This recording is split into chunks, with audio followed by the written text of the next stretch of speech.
សួស្តីតើគ្នាអញ្ចឹងថ្ងៃណាមកបន្តសាច់រឿងរបស់យើងទៀតហើយតែមុននឹងឈានចូលទៅកាន់វីដេអូសង្ឃឹមតែអ្នកគ្នាកុំភ្លេចជួយ Subscribe ឲ្យ Channel របស់ខ្ញុំម្នាក់មួយផងណាតាមសេរីដំបូងនៅពេលនេះយើងឃើញថាអេប៉ូគឺគាត់បានចេញពីសាល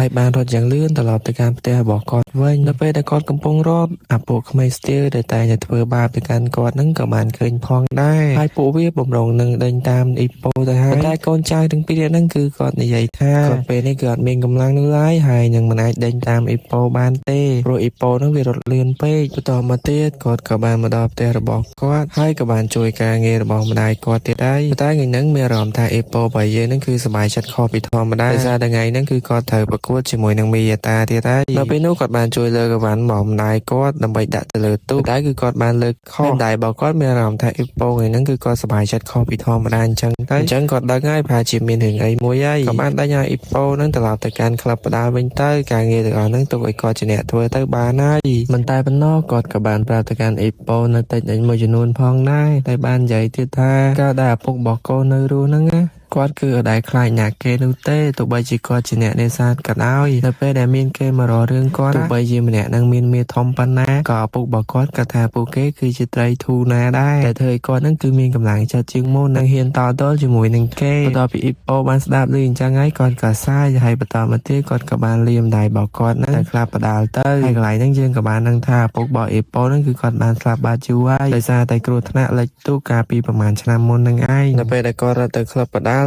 នៅពេលហ្នឹងនៅតាមផ្លូវគាត់បានជួបជាមួយនឹងនារីសស្អាតម្នាក់តែយើងមិនទាន់ដឹងទេថាម្នាក់ហ្នឹងគឺជាណាគេនោះឡើយប៉ុន្តែយើងមើលទៅអេប៉ូហាក់ដូចជាចាប់អារម្មណ៍ទៅលើគេហើយដល់ពេលទៅដល់ក្លឹបបដាល់យើងឃើញថាការប្រកួតហ្នឹងគឺមិនមែនតូចនោះឡើយទោះបីជាអត់មានអ្នកមកចូលរួមទស្សនាច្រើនក៏ដោយតែក៏មានអ្នកកសែតល្បីឈ្មោះម្នាក់ដែលគាត់មានឈ្មោះថា Fuji នៅពេលដែលគាត់ដើរមកដល់គាត់បានណែនាំខ្លួនឯងថាខ្ញុំមានឈ្មោះថា Fuji គឺមកពីស្ថាប័នអ្នកកសែតមួយដែលមានឈ្មោះថា Boxing Fan Manly តែនេះគឺជាឈ្មោះស្ថាប័នរបស់គាត់នឹងឯងនៅពេលនោះយ៉ាគីបានសួរទៅកាន់គាត់ថាចុះថ្ងៃហ្នឹងលោកមិនមានការធ្វើសន្និសីទកសែតធំមួយនៅក្នុងការប្រកួតដណ្ដើមខ្សែក្បាត់ពិភពលោកមែនក៏អត់ហើយអ្វីលោកក៏មកទីនេះគាត់បានឲ្យជំនួយការរបស់គាត់ទៅទីនោះហើយអញ្ចឹងខ្លួនគាត់ផ្ទាល់ហ្នឹងគឺអាចមានពេលវេលាគ្រប់គ្រាន់មកសម្ភាសកីឡាករថ្មីៗនៅក្នុងក្លឹបនេះដោយសារពេលនេះគឺគាត់ចង់បោះពុម្ពកសែតមួយដែលសម្ភាសជាមួយនឹងអ្នកបដាលនិយាយទៅថ្មីដូចជាអ៊ីប៉ូនិងមីយ៉ាតាអញ្ចឹងនឹងសុំទៅកាន់យ៉ាគីនឹងឲ្យសិទ្ធិគាត់នៅក្នុងការសម្ភាសទៅកាន់កីឡាករទាំងពីរនាក់នោះហើយបន្តមកទៀតកាតាមូរ៉ាក៏បានមកដល់ទីនឹងផងដែរហើយគាត់បាននិយាយលេងសើចទៅកាន់ពូជីថាពូជីនឹងគួរតែមកសម្ភាសគាត់នឹងម្ដងមកកាឡើយគាត់ក៏បានតបគាត់គឺអត់ចង់សម្ភាសកាតាមូរ៉ានោះទេដោយសារតែពេលនោះកាតាមូរ៉ាបានពាក់ជាមួយនឹងឈុតអញ្ញាកដាលអញ្ចឹងហើយគាត់ក៏បានសួរទៅកាន់កាតាមូរ៉ាថាហេតុអីបានជាកាតាមូរ៉ាពាក់ឈុតអីអញ្ចឹងកាតាមូរ៉ាក៏បានប្រាប់ថាបន្តិចទៀតហ្នឹងគឺមានការប្រកួតមួយនៅខាងក្រោមហ្នឹងហើយតែជាការប្រកួតបែបហាត់សមតែប៉ុណ្ណោះគឺការប្រកួតរវាងមីយ៉ាតានិងអ៊ីប៉ូហ្នឹងឯងបន្ទាប់ពីពូជីគាត់បានឮអញ្ចឹងគាត់ក៏បានសុំពួកគេហ្នឹងទៅមើលការប្រកួតនោះផងដែរនឹងចង់ចុះទៅថតរូបនិងយកវាចុះជាកាសែតតាមទៀតផងប៉ុន្តែយ៉ាគីក៏បានប្រាប់នេះគ្រាន់តែជាការហាត់សមតែប៉ុណ្ណោះអញ្ចឹងហើយវាមិនដល់ថ្នាក់ហ្នឹងនោះឡើយឥឡូវយើងកាត់ទៅមើលការប្រកួតវិញម្ដងដែលនៅពេលនេះការប្រកួតគឺចាប់ផ្ដើមហើយទោះបីជាពេលនេះអ៊ីប៉ូគាត់ប្រកាសរយៈពេល3ខែកន្លងមកហើយប៉ុន្តែមានអារម្មណ៍ថាគាត់គឺនៅតែភ័យនឹងឯងតែធ្វើឲ្យហ្វូជីពេលហ្នឹងគឺលួចនិយាយដើមគាត់ថាក្មេងម្នាក់ហ្នឹងមើលទៅគឺតូនជ្រាយខ្លាំងណាស់តែគាត់គឺអត់ខ្វល់នោះទេគាត់មកនេះគឺដើម្បីតែមើលមីយ៉ាតាតែប៉ុណ្ណោះគាត់ចង់ដឹងថាតើពេលនេះមីយ៉ាតាគឺដល់កម្រិតណាហើយពេលហ្នឹងកាតាមូរ៉ាក៏បានចេញមកប្រកាសនៅច្បាប់ការប្រកួតថាការប្រកួតរបស់គេហ្នឹងគឺមានចំនួន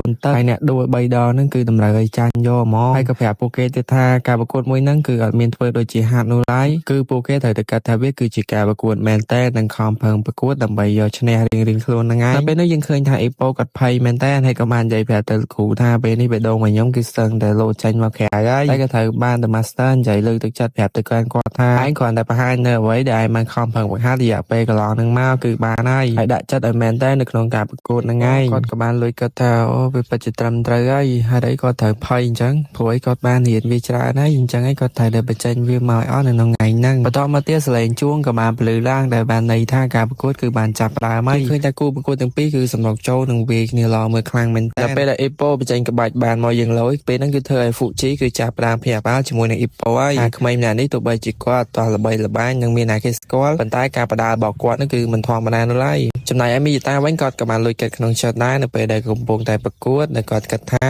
រយៈពេលចុងក្រោយហ្នឹងគាត់យល់ឃើញថាអេប៉ូហ្នឹងគឺរីកចម្រើនច្រើនខ្លាំងមែនតើការវាយរបស់គាត់ក៏មានចលនាល្អជាងមុនផងដែរយើងឃើញថាពេលនេះមីតារៀបនឹងវាយអេប៉ូមួយដៃហើយប៉ុន្តែពេលហ្នឹងអេប៉ូគឺគាត់បាននឹកឃើញនៅពេលវឹកហាត់ហើយក៏បានកិច្ចផុតពីកណ្ដាប់ដៃរបស់មីតាហើយមិនថែមទាំងប៉ុណ្ណោះទេគាត់អាច counter ម៉ាត់មីតា2ដៃធ្វើឲ្យមីតាហ្នឹងគឺគាត់ដួលយកតែម្ដងដែលនេះគឺធ្វើឲ្យអ្នកមើលគឺកាន់តែភ្ញាក់ផ្អើលទៀតហើយបន្តមកទៀតអាញាកដាក៏បានចូលមកធ្វើការរាប់ទៅកាន់មីតាប៉ុន្តែនៅពេលនោះមីតាគឺក៏អត់អីនោះឡើយហើយក៏បានឡើងមកវិញហើយនឹងបាននិយាយថាពេលនេះគឺគាត់មើលងាយទៅកាន់អ៊ីប៉ូហ្នឹងមែនតែនដែលធ្វើអ៊ីប៉ូហ្នឹងគឺមានអាការក្នុងការវាយមកកាន់គាត់ក៏បាននិយាយថាអត់អីទេប៉ុណ្ណឹងហើយហាក់អ៊ីប៉ូឲ្យចូលមកដើម្បីប្រយុទ្ធបន្តទៀតយើងមើលឃើញថាការប្រយុទ្ធបន្តទៀតហ្នឹងគឺវាមិនធម្មតានោះឡើយបន្ទាប់ពីមីតាត្រូវបានអ៊ីប៉ូវាយដួលម្ដងពេលនេះគឺគាត់ងើបមកជាមួយនឹងកំហឹងមែនតែនការប្រយុទ្ធក៏បានចាប់ផ្ដើមបន្តទៀតយើងឃើញថាពេលនោះមីតាមានឱកាសនៅក្នុងការវាយអ៊ីប៉ូមួយដៃហ្នឹងគឺផ្ងាក្រោយមកកណ្ដាប់ដៃមួយហ្នឹងគឺវាពិតជាធ្ងន់មែនតែនប៉ុន្តែបន្តមកទៀតគឺអេប៉ូហ្នឹងគឺគាត់នៅតែអាចក្រោកឡើងមកជាមួយនឹងមី